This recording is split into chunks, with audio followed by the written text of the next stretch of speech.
In a world where capitalism fights socialism,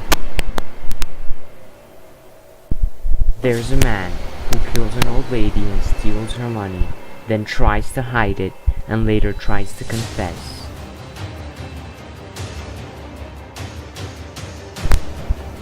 And a random guy who calls the police. Who will win?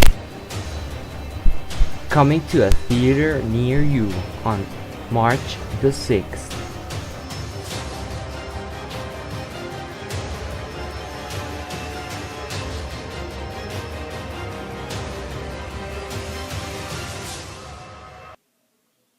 In Crime and Punishment, we see how Dostoevsky writes a lot about class and organization, social organization. This means he leans more on the capitalist side than the socialist side. Why? Well, because class or social organization is non-existent in socialism, because capitalism, everything to do with social class is important with capitalism. But socialism emphasizes and it recommends that all the means of production, distribution, and exchange be owned or regulated by the community. Therefore, the social class is non-existent. That's why I think that Dostoevsky is more on the capitalist side instead of socialist side. Also because all of the characters he talks about that are, you can see they have socialist characteristics. They sort of represent the bad things about socialism, and he represents the good things about capitalism, like losing. For example, maybe not losing, but Lebeziatnikov.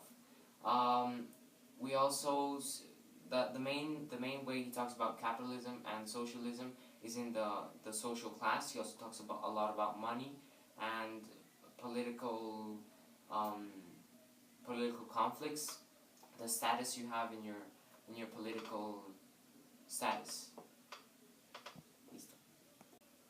Raskolnikov connects to the murder when he confesses to Sonia, because when he committed the murder is when he felt he lost himself. He basically killed his own life. He ended it for himself.